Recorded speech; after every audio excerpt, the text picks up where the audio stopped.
The Irish Rural Link is the national network representing the interest of rural communities, established in 1991. Since then, enormous change has taken place in rural Ireland. There have been many challenges for rural communities, and many of these still remain today.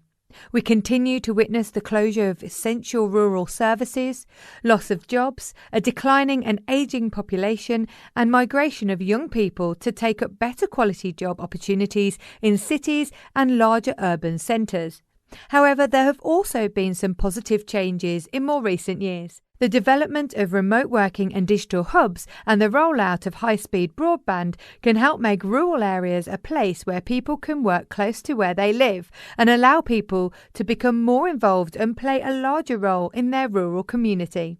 At their 30th anniversary celebration conference, there were several discussions with a host of speakers, both Irish Rural Link members and special guests, all headed up by moderator Kieran Mullooly. Today is a day for celebration, reflection on Irish rural past, and I suppose curiosity about the future too, because at the end of the day, we're looking back on 3 decades. 3-decade period when we saw some of the most radical, revolutionary of changes in our rural life.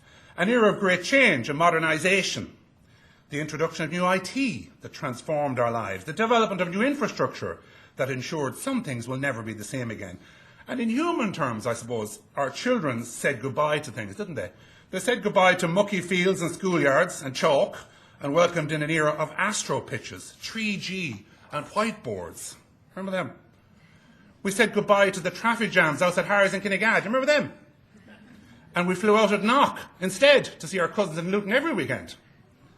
We changed our shirts and jerseys in solar-powered spas instead of porta cabins and back seats of Ford Transit vans at the side of the pitch. And we finally pushed that, do you remember, I had one on here, that monstrous Amstrad computer off under the desk, and we used our Apple or our tablet instead to help debate with somebody, not in the room, but on the other side of the world. We stopped pushing button A and button B, and we focused instead on VoIP instead. And of course, even though it wasn't always changed for the better, we stood up and enjoyed ourselves a wee bit more, didn't we? We saw discos turn into nightclubs and then back again. We put away the flask and the sandwiches from the side of the road. We ate more fast food from something called the Plaza.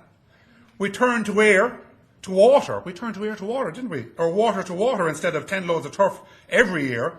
We insulated ourselves from the winds of change and watched some turbines appear, where occasionally we never thought they would be. And suddenly, 3 decades were gone. Some said the more things changed, the more things stayed the same. But today we celebrate the reign of Irish rural life with a look back and indeed a look forward to the future. As Kieran Mullooly alluded to in his opening speech, the start of the conference started with a look back over the past 30 years. The first speaker, Seamus Boland, CEO of the Irish Rural Link, touched on why the Irish Rural Link was created and what it was set up to achieve. When Irish Rural Link was founded back in 91, we're technically almost 31 years, but let's enjoy that as well. I think the idea was there was something missing. There was something not there. Yes, the very good IFA and ICMSA and all the agricultural organisations were doing a fine job. They were representing their farmers and they were representing the industry of agriculture and farming. But there was still something missing. Founders here like Dermot Levy and John Jodun, Carmel Fox, who couldn't be here, and many others, were setting up small organisations in their own towns and villages because they were living in their own areas and they noticed that people were flying out of them, getting out of them, moving out. The idea was get to secondary school, if you're lucky get a leaving cert, but even if you're not, you're still going. And that was kind of the ambition. And people like the founders of Irish Rural Link, the founders of so many small communities around the country, made a decision, okay, can we do something ourselves? Can we attract enterprise? Can we attract finance? Can we attract services? Can we create jobs? And can we finally give a choice to people who would like to actually live in their own area? And I think the founders of IRL, when they sat about that and set the organisation sort of, as all organisations do, at the beginning in Letterfrack, it was a journey that we all began on. So Irish Rural Link It is a voice, not the voice, and it never will be the voice. It is a voice representing rural communities in rural Ireland. That's what it does, that's what it seeks to do. And it wants to bring in to that umbrella so many voices, sometimes opposing voices, sometimes voices in agreement, to try and cover the vast spectrum of life in rural Ireland. Seamus Boland has been a member of the Irish Rural Link since they started back in 1991 and became CEO in 2001. After his speech on the main stage, we managed to have a quick chat with Seamus to find out some of what his proudest moments were throughout his time with the Irish Rural Link. One of the proudest things for me was we said back in 2007 that broadband in rural areas could only be properly managed if it was brought to every single house in the country. And the laughter that accompanied our statement then was quite incredible. The economists all said we were mad. Everybody did. And I suppose the proudest moment has been the eventual acceptance by policy makers that this is the way forward for broadband. And that's one of the big ones. The other one was another thing I mentioned. We had a very large protest of bus passengers in a then piloted local link programme outside Dáil Éireann, and those passengers spoke about the value of this service, and 2 days later it was re-established and reinstated. So those are moments that are very proud, but the overall pride is really in that we have, not just me, we have created an organisation that represents the wider rural community, which was missing. The National Broadband Plan within the Irish Rural Link has been an ongoing one for quite some time and has been a real goal for them. Although they are still working towards a nationwide rollout, there has been some wins for them too. To find out more, I talked to Maria Pittett, who has been the office manager of the Irish Rural Link for the last 20 years, and training coordinator Mary Keys-Cornally, who has headed up the Getting Citizens Online project. The National Broadband Plan has been on our radar since, I suppose, 2008. We actually had a national campaign at the time. It was a postcard campaign. We launched at our annual conference in Cork, and we sent out 10,000 postcards and had our members and rural communities actually sign the postcard and send it in to the Minister. So that was very effective, although we're still waiting for that full rollout of the broadband. It's definitely needed because in the deepest of rural communities, and there's no access to broadband, and people are crying out for it. If they're going to live in villages, they have to have all the services that the towns and villages have, the towns and the cities have. So in fairness, every corner of the country needs to have 5G so that people can live their lives, without those type of barriers, So, yeah, absolutely. And Mary can talk about her Getting Citizens Online project because it ties into the broadband and COVID. We do the Getting Citizens Online on the IT skills for farmers. We do the training in the most rural of isolated areas. During COVID, classes were put online, so it was quite challenging, especially for farmers as well. So we really needed strong broadband in every county in Ireland. So we continue to do that. We still have blended learning. It's something we would never have done before. So I suppose we would do the training. We would even go to the islands and do the training as well. We would run these classes for people that are unemployed, people with disability. It's really open to anybody that would like to do the training. There's no criteria, to come on this training course.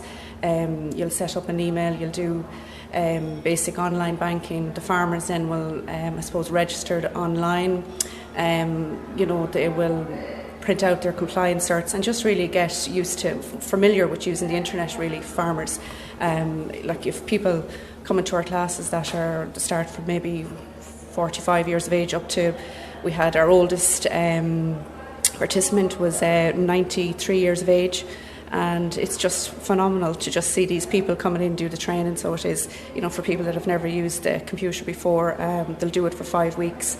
Just to see the empowerment in them and look at the confidence grow in them as well is just brilliant. I suppose the challenges during COVID then. Yeah, the challenges during COVID then as well. Look at with people, we had a buddy system, we set up a buddy system and we reached over 250 people. This was for people that were cocooning and that were at home. So it was really putting people in touch with family members across the water.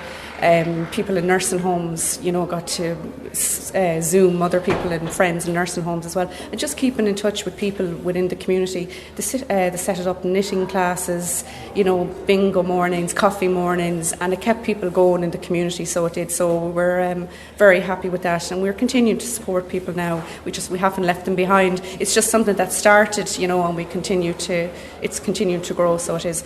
And I suppose to date we have trained, I think, over 8,500 participants nationally with the Getting Citizens Online programme. As much as the Irish Rural Link Conference was a celebration of the last 30 years, it was also an outlet for change, with future changes and projects at the forefront of many of the speeches, especially that of the conference's opening speaker, Minister for Rural and Community Development, Heather Humphreys. I do believe that this is truly an exciting time for rural Ireland. And I think the theme of today's event, looking back at the past 30 years and also looking forward to the future, is particularly appropriate. I am extremely optimistic about what the future holds. I believe that we're living in a time of transformational potential for rural Ireland, a time when we both have the capacity and the desire to make a real difference in the quality of life for those living in rural communities. And I have been honoured to lead the department for almost 2 years now, and last year I was delighted to launch Our Rural Future, which is the most ambitious rural development policy to date in this country. Moving into our post-pandemic future, the reopening of society provides the opportunities to reimagine what rural Ireland can be and to bring about a recovery that benefits all parts of the country. We have published the new regional enterprise plans. New technological universities are being established in the west and the south east of the country, and a new €50 million fund to improve wastewater services in rural communities has recently been announced. We continue to grow and expand our national network of remote working hubs, connected hubs, and already over 230 hubs are on the network, and we are on course to meet our target of 400 hubs countrywide, which is well ahead of 2025. We have published a new Town Centre First policy, which is designed to tackle the scourge of dereliction in our rural towns and villages, and at a time when the housing need in this country has never been greater. We need to put a non-relenting focus on bringing vacant properties in our towns and villages back into use, because bringing people into our towns will revitalise them. This part of the Minister's speech was one that sparked more questions to be asked and was a running theme throughout the conference due to the overwhelming amount of derelict properties within rural Ireland, a lack of places to live and a rise in living costs. Luckily, we caught up with Heather Humphreys after her speech to see if she could shed more light onto what the initiative entailed. There's many exciting things happening in rural Ireland, and of course we still have towns in Ireland where we see vacant properties, and there are opportunities to transform those into modern day houses. What I'm doing is, and as Minister O'Brien will be announcing along with myself a fund called Crí Cónaithe, and it will be to support people who want to move back into a centre of towns. It'll be targeted at first-time buyers, so maybe they would consider choosing a centre of town property as their first home, because now we can do fantastic things with old buildings, and that will be announced very, very shortly, but that's coming now, and I think that will help address some of the dereliction in towns. I'm also looking at the Rural Regeneration Fund, which we have used so many times to repurpose old buildings. We have seen old derelict derelict cinemas, we have seen old derelict banks, we have seen old railway stations, and we have used the Rural Regeneration Fund to help local authorities to renovate them and transform them into 21st century use buildings. And I'm also looking at developing another scheme within my department to identify and to help communities and local authorities purchase maybe old banks. They've done it in Limerick recently, where they purchased 3 old banks, they turned them into remote working hubs and community facilities. So there's loads of opportunities out there, and we want to make sure that we grasp every opportunity and turn it into a reality. To finish her speech, the Minister wanted to celebrate how far rural Ireland has come over the last 30 years, and within COVID. She also reinforced the importance of the Our Rural Future development policy and the important part the Irish Rural Link had in the upholding of the policy. I think it's important to acknowledge today the importance of the dialogue and engagement to the success of Our Rural Future. The policy was informed by extensive consultation with stakeholders and the public, and we are very grateful to receive the valuable contributions of Irish Rural Link in the development of the policy. As an organisation, Irish Rural Link has always been a champion when it comes to issues affecting rural Ireland and is a key partner for my department. And as we move forward in implementing Our Rural Future, it is important now that we do not shut up shop in terms of our engagement with stakeholders. Our Rural Future is intended to be a living document that evolves over time, so we will continue to engage with the people and the organisations working in rural areas as we implement this policy. We know that circumstances change over time, and we're determined to respond to those changes. So just look at all the changes we have had since COVID came here. We've had to think outside the box, and we need to change. So we need to keep changing our rural future as the environment in which we live in changes. So we know that, as I said, we know that things change, and we need to respond to those changes. And I think we never saw as much, and we found such a new appreciation for those of us living in rural areas of what we had on our doorstep. There really is, we discovered things we didn't know we had. So when we were restricted to the 5-kilometre travel, those of us who live in rural areas, we were fortunate to have the fields, the bogs, the forests and the walkways that some of us didn't know were there. So if you wanted to go for a nice walk, we could step out our front door in rural Ireland. People in the cities didn't have that, and I think it caused a lot to reflect on what really is important in life. Remote working has seen more young people and families making the move back to their communities. There's a better quality of life in rural Ireland, and people want to grasp it. The tired narrative of rural Ireland is dying, and I don't want to hear that. It is not dying. We have flipped that on its head, and it is not coming back. Rural Ireland is alive, and it's kicking in communities across this country.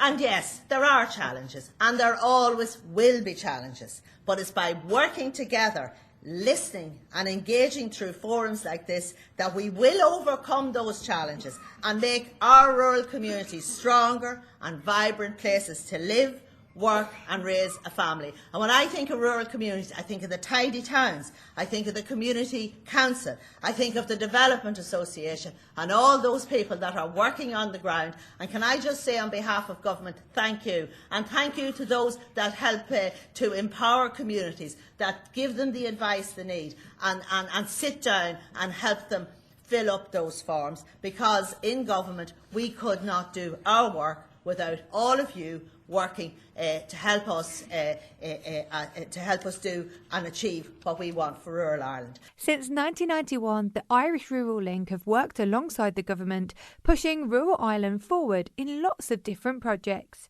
But it's believed by some of the members that there's still a lot of work that needs to be done by the government and themselves. Here's founding member Ivan McPhillips. There are still issues in rural Ireland, like the closure of rural post offices. I would be making a case, and I've been doing research on this issue, is that we should have community-owned post offices, for example. They've done it in the UK. There's over 500 community-owned post offices in the United Kingdom. Why can we not look at doing something similar? Because when a post office closes in rural Ireland, it's a death knell for that community, and it disheartens the community, both young and old alike. And the implications of the closure of that post office is huge. For example, the health service. I've been talking to doctors recently, and the doctors tell me openly and honestly that when they see a post office closing, for example, like Capitagal, for example, they said we are dealing with the consequences because people they lose faith in the rural communities. They've no social outlet, for example, to actually meet on a Friday, for example, when they collect the pension. We need to start thinking outside the box and look at supporting the development of more post offices. The other thing we could do as well, and there's the government have a very, very successful programme, again under the auspices of the Minister, and that's the Community Services Programme, the CSP programme, which I've seen at first hand, which has been a phenomenal success. And I would be urging the government to start looking at allowing communities to come forward with initiatives. The Minister and the government cannot solve all the problems for rural Ireland. We've got to do it ourselves. We need to do a bit of joined-up thinking, and we need to change the mindset in the Department of Public Expenditure to lift the lid and to allow more investment in the CSP programme and in LEADER as well.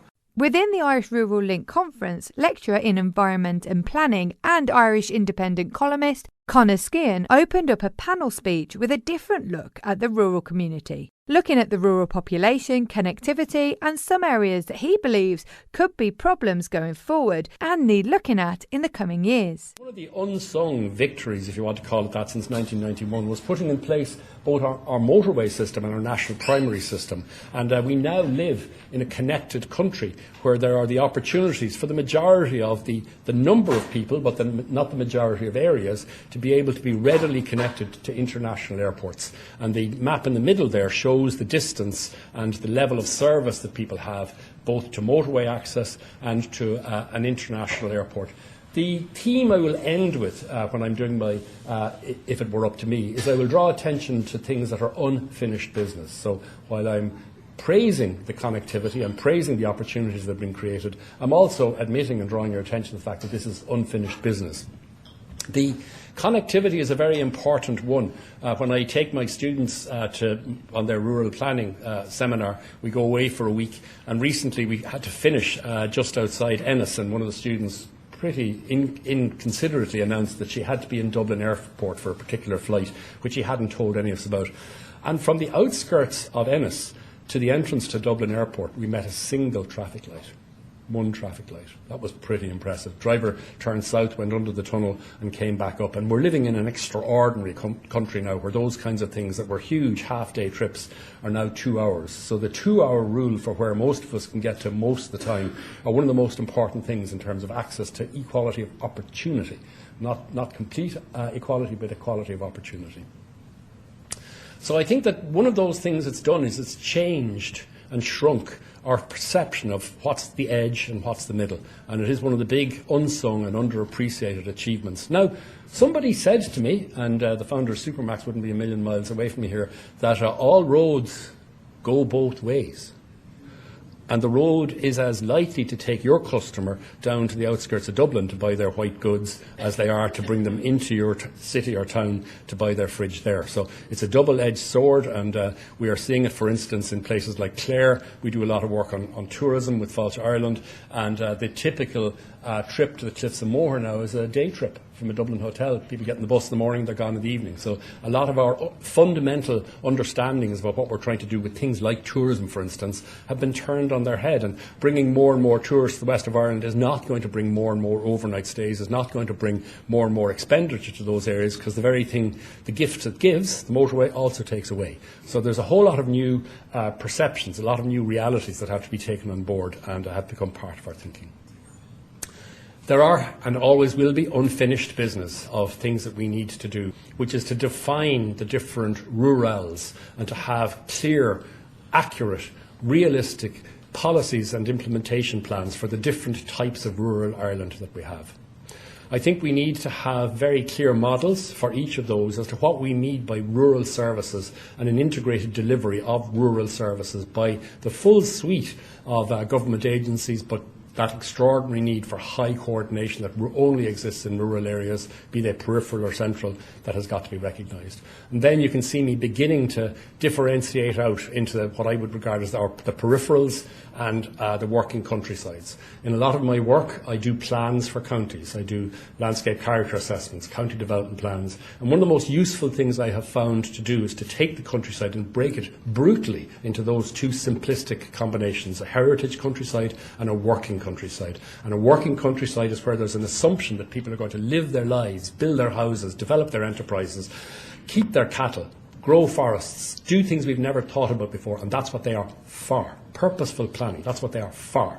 And then there are certainly places that are heritage countryside, and they're not just ours, they're the heritage of all of Europe. And there's different sets of issues taking place there, not necessarily meaning that things can't happen there, but what does happen there happens more carefully and sometimes happens more slowly. And as I say, I'm just passing that tool, that knife onto you that I've found very useful in cutting the Occam's razor for rural development of heritage countrysides and our working countrysides. And of the points within those two types of countrysides, the integration, I can't speak enough about the importance of doing it. As I said, my family down southwest Kerry, places where there's extraordinary poverty and extraordinary exclusion, and the importance of making sure that every single solitary euro and every single hour of public service money and time is expended to get the maximum impact for those people who need it most. And also in those areas where ageing is a big issue, rather than being in denial about the ageing, to work with the ageing, to work with, in some cases, population losses, and instead of going out every day to face defeat by seeing it continue to happen, to anticipate it and work with it and make for planned transitions in those areas. Throughout the conference, there was a lot of talk around the planning and connection that Conor Skehan mentioned in his talk. And we were told by several members in the Irish Rural Link, including CEO Seamus Boland, that this is a very important topic for them going forward. Conor Skehan again talked about planning. We Irish Rural Link will be focusing a great deal on planning and how we plan our residential spaces in rural areas. Ironically, if you look at the Southern England example of rural, you now really have people converting barns and all sorts of buildings to be houses. I genuinely think, taking account of Conor Skehan's prediction that more and more people will come to live, those houses will not be too long derelict. I'm certain of that. I know of some houses already which have been used in very nice, tasty ways to return to habitable. So I don't think that is going to last very long. And I think even in 5 years, you're going to see a different trend then. Another way to connect rural Ireland is with transport, something that Miriam McKenna, who works on the Rural Transport Programme, has strived to improve since 2007. So in 2007, I actually went to IRL and I said, look, I need your help, because the rural transport was coming to an end and the funding, there was talk about the funding being pulled, and I had passengers, complaining and saying, you can't have this end, you can't have this stopped. We did a big protest in Dublin, and fair enough, in the next couple of weeks we had became the Rural Transport Programme. And then from the Rural Transport Programme in 2012 we moved to the National Transport Authority, and that's where we stand. But when the programme was coming to an end in 2007, we had annual funding and we never knew exactly how much money we were going to get. At least now, under the National Transport Authority, we know where the funding is being, and we know that in the next 5 years there are plans. Those plans are, I suppose, big plans, and there are an awful lot of small things to go in. The farming industry is also a hot topic within the Irish Rural Link, with many of its members and board members within the farming community. I talked to one of the newer board members, Thomas Cooney, and asked him to explain why farming is such an important economical part of rural Ireland. Huge. There's 300,000 jobs, there's about 135,000 farms. As we heard earlier on this morning, there's actually more farms now than there was 20 years ago. The farms we're bucking the trend in Europe, where farms are disappearing, but there's more farms here. Now, It's huge. Look, there would be no rural Ireland. Rural Ireland would be dead if agriculture wasn't there. We wouldn't have football teams. We wouldn't have schools open.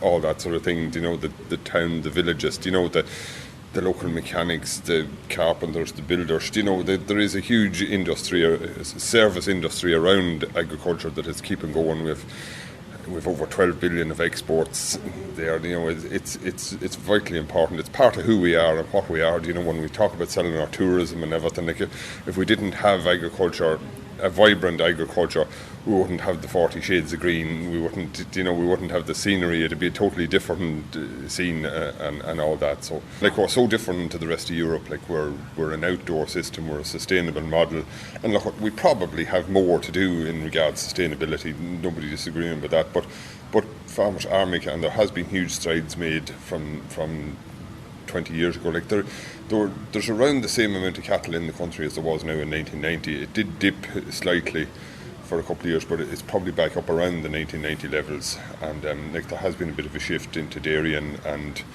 the stock numbers probably have increased in certain areas such as the southeast and declined in others. But by and large, we're around the same as.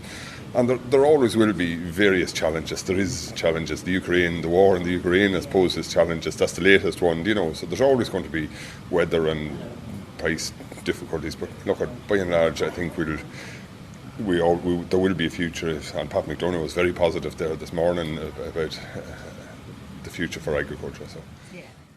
Within the Irish rural community, forestry and preserving the nature around us is also very important.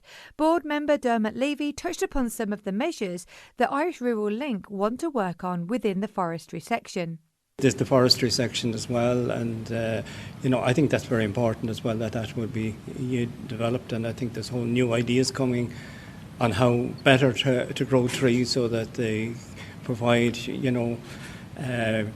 for building and all the other stuff. We're importing lots of timber, which we should get to be self-sufficient.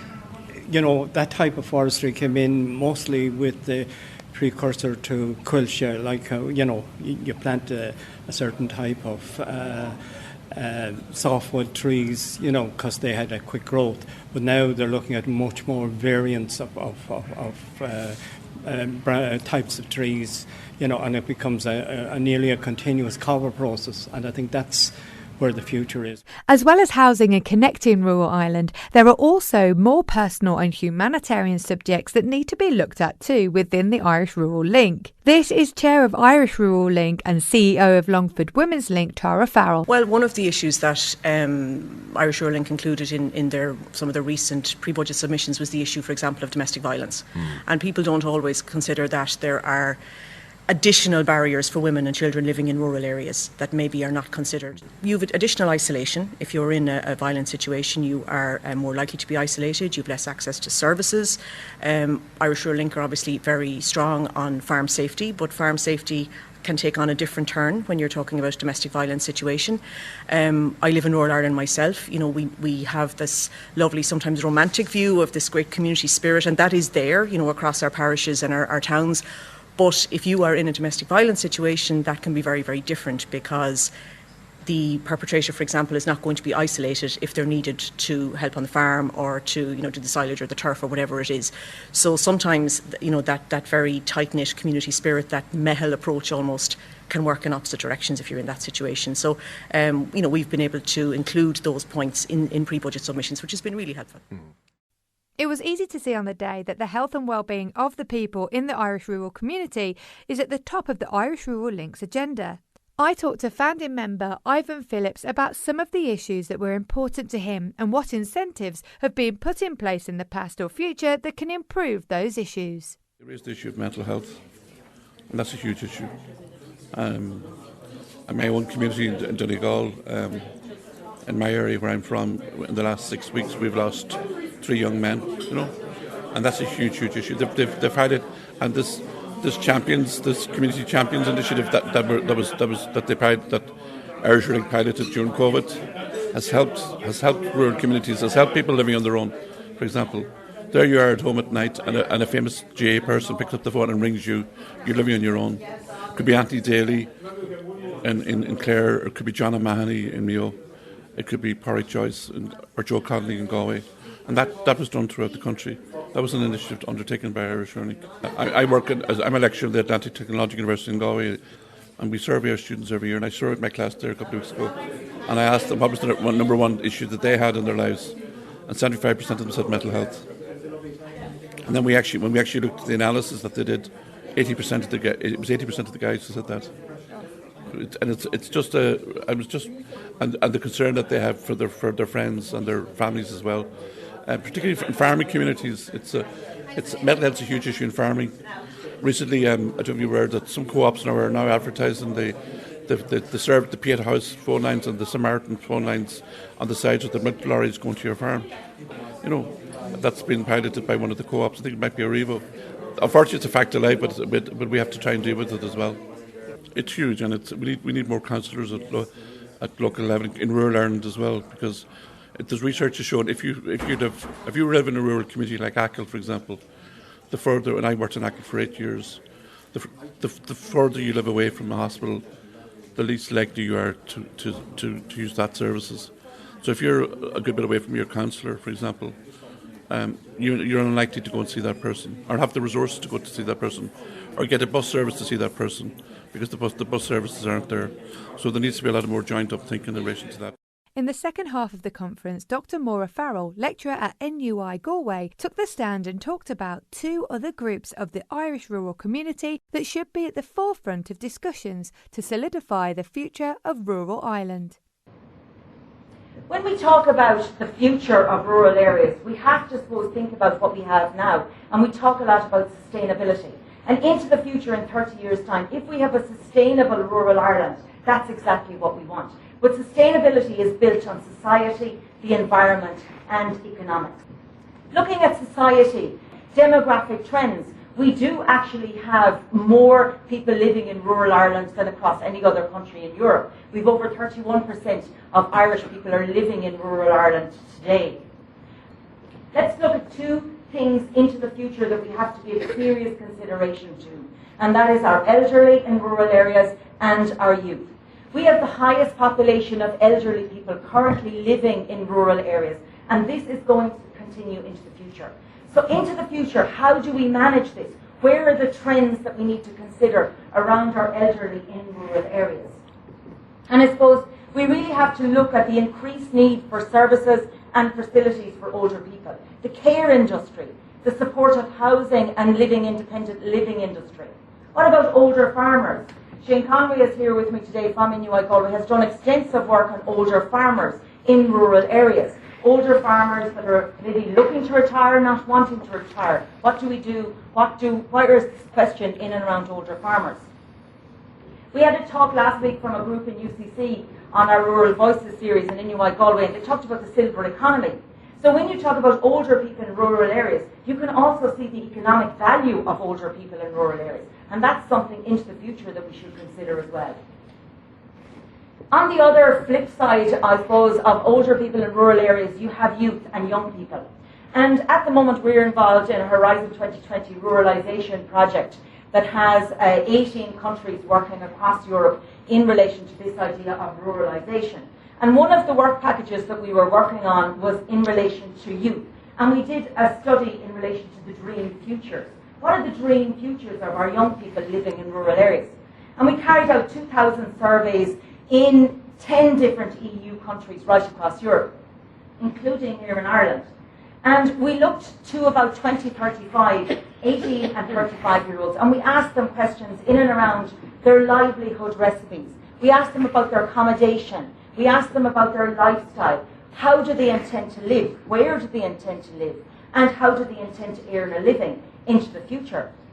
And I suppose some of the results that we came up with were quite interesting in the sense that quite a lot of these young people wanted to stay in rural areas, but they also wanted to stay within a capacity or within a proximity to, I suppose, an urban centre. As it comes to the end of the conference, and after learning so much from the speakers and board members, it was also significant to get some of the opinions from people that didn't speak during the conference, but have played an important role in the Irish Rural Link, and indeed in the conference itself. John Joe Dunn is one of the original members of the committee and had this to say about the importance of the Irish Rural Link.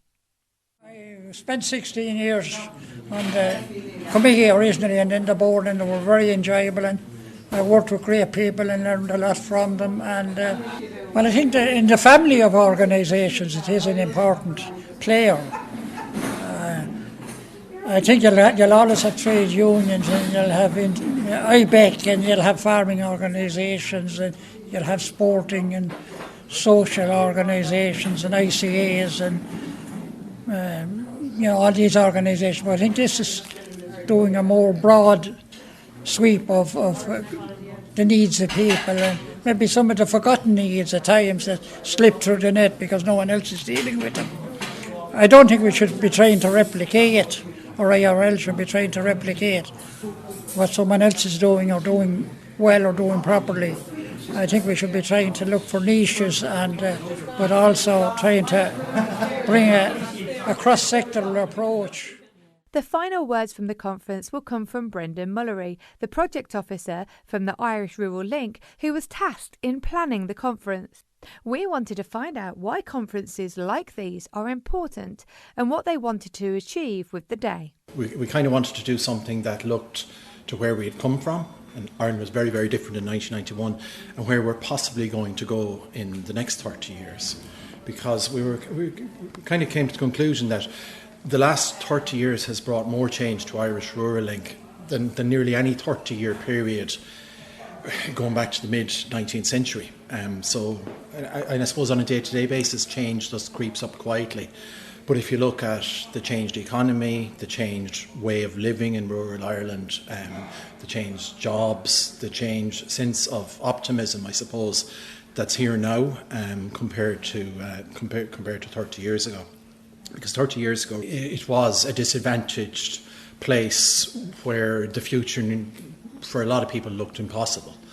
So people, if they wanted to live in Ireland, many people would have been moving to the cities or abroad at that time. So since then, we've kind of gone on a big journey, and we really just wanted to capture that today and really kind of go, well, if this is where we've come from, where could we possibly go in the next 30 years? And where that might be. We do think, and there is a sense of optimism in the room, that everybody that wants to will be able to work from home or, do a hybrid on their job so that they can actually live in the countryside. The rural broadband challenge, while now 38% of houses still aren't connected, we won't be saying that in 3 or 4 years. So it's a time of optimism, I suppose. It'll bring challenges we haven't even considered, like COVID and what might possibly come, 10, 15, 20 years from now. But generally, it's just a different story to what it was 30 years ago. And we actually have an eye to the future. So we're going to finish today's conference inviting people to our 60th anniversary in 2051, when we look forward to the years up to 2111.